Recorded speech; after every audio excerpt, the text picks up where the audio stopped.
Break के बाद एक बार फिर से आप सभी दर्शकों का अन्नदाता में स्वागत है।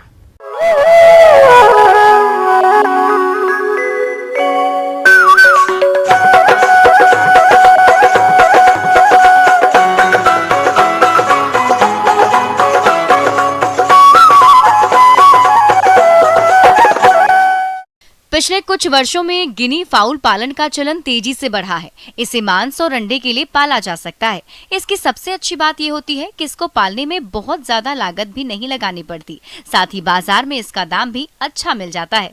तो चलिए इसके पालन के बारे में जानते हैं पशु वैज्ञानिक डॉक्टर सुशील प्रसाद से।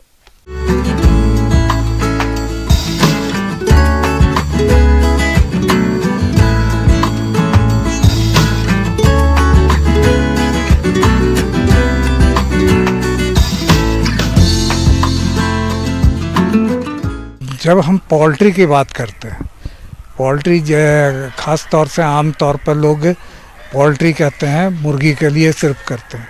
लेकिन पोल्ट्री कहने का तात्पर्य हमारा सिर्फ मुर्गियों से ही संबंधित नहीं है। इसके अंदर में बत्तख भी है, टर्की भी है, गिनिया फाउल जिसको चाइना मुर्गी कहते हैं वो भी है, या तेतरी भी कहा जाता है।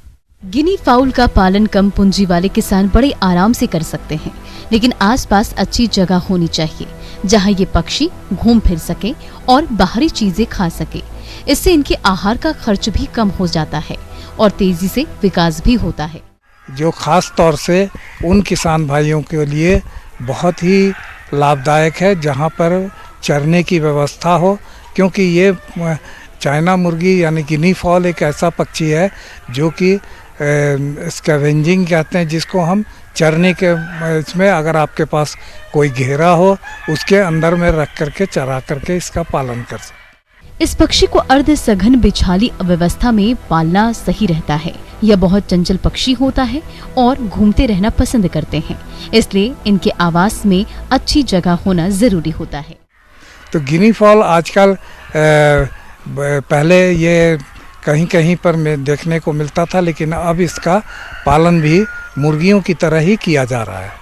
तो गिनी फाउल के में अंडा देने की क्षमता भी अधिक है, लेकिन ये मौसमी अंडा देने वाली पक्षी हैं। अप्रैल से जैसे देना शुरू किया सितंबर तक, तो ये इनका अंडा भी थोड़ा नुकीला होता है एक तरफ और चौड़ा होगा दूसरी तरफ। इसके अंडे में कोलेस्ट्रॉल, जो आजकल कहते हैं कि अंडा खाने से कोलेस्ट्रॉल बढ़ जाता है, तो लेकिन गिनी फाउल एक ऐसा पक्षी है जिसके अंडे में कोलेस्ट्रॉल की मात्रा बहुत ही कम है। दूसरी बात है कि मार्केट की जहाँ तक बात है, तो मार्केट में अब जो है इसका मीट भी इसका आपको खास करके जो लोग खस्सी का मीट पसंद करते हैं, तो उस तरह से ये खस्सी और मुर्गे के मीट के बीच के तरह का आपको इसमें ये इसका मीट होता है। इसलिए इसका डिमांड भी धीरे धीरे बढ़ रहा है। जो भी मुर्गी पालक इससे जुड़ना चाहेंगे वो जुड़ सकते हैं। इसका मांस और अंडा रुचिकर होता है और कोलेस्ट्रॉल कम होने के कारण इसकी मांग अच्छी रहती है। ऐसे में आपको मांस या अंडा बेचने में समस्या भी नहीं आएगी। इसके 3 वैरायटी हैं। 3 वैरायटी में एक वैरायटी जो कि आप ज़्यादातर जगहों पर आप देखते होंगे कि चितकबरा टाइप का होता है, जैसे काला है उस पर सफ़ेद बिंदा बिंदा करके होगा, तो ये वैरायटी का नाम है पर्ल। दूसरा होता है एक सफ़ेद गिनी फाउल होता है जिसे हम कहते हैं वाइट, और एक स्लेटी कलर का होता है जिसे हम कहते हैं लेवेंडर। तो ये 3 प्रजातियां इसकी है, इनके रंग के आधार पर ही इनका नाम रखा गया है।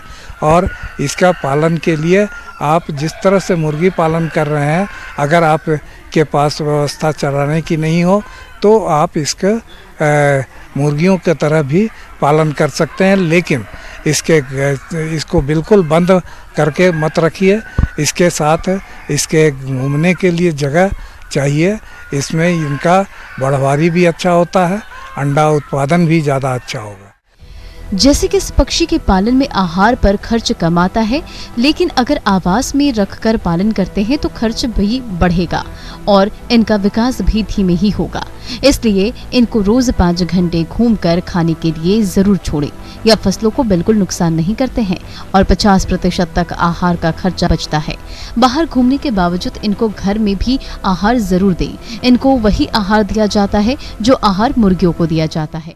जो मुर्गियों के लिए जो स्टार्टर, ग्रोअर, लेयर, ये 3 फेज का जो दाना है मुर्गी का आहार है, वही आहार आप इसमें भी प्रयोग कर सकते हैं। इसमें बीमारियों का भी प्रकोप कम है कि जो भी अगर इसका मरना होगा, अगर आपने इसका चूजों का प्रबंधन सही कर लिया तो समझिए बड़े होने के बाद इनमें मृत्यु दर बिल्कुल ही कम है।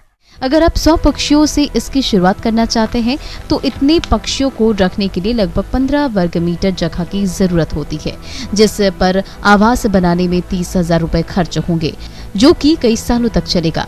इस पक्षी को मांस उत्पादन के लिए तैयार होने में लगभग 3 से 4 महीने का समय लगता है।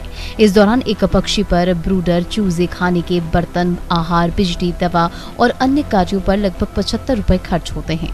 इस प्रकार से 100 पक्षियों पर 7,500 रुपए खर्च होते हैं और एक पक्षी लगभग 150 रुपए के हिसाब से बिकता है, जिससे कुल आय 15,000 रुपए तक होती है और लागत घटाकर शुद्ध आय के रूप में 7,500 रुपए 1 लाट से मिलता है और एक साल में लगभग 3 लाट आसानी से निकलता है, जिससे साल की शुद्ध आमदनी 100 पक्षियों से 22,500 रुपए होती है। इसके अलावा आप चाहे तो इनसे अंडा उत्पादन ले सकते हैं। 7 से 8 महीने के बाद अंडे का उत्पादन होने लगता है और एक साल में लगभग 100 अंडों का उत्पादन होता है और एक मादा 3 साल तक अंडे देती है, जो कि अपने जीवन काल में लगभग 250 से अधिक अंडे देती है। इससे भी मुनाफा ले सकते हैं और इसके अलावा इनसे हैचिंग कराकर चूजों का खुद पालन कर सकते हैं और इन्हें बेचकर मुनाफा भी कमा सकते हैं। ये देखिए, इसके लिए अगर इन्हें चूजों की प्राप्ति के लिए गिनी फाउल का फार्म और कहीं पे तो इस तरह का फार्म है नहीं।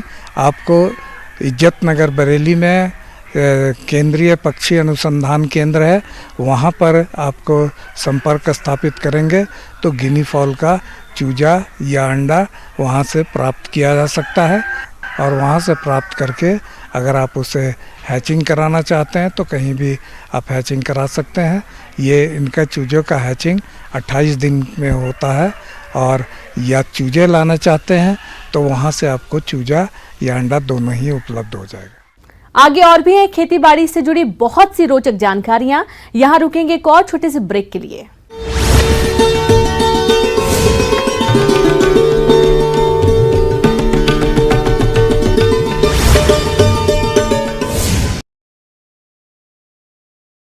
और वो किडनैपर्स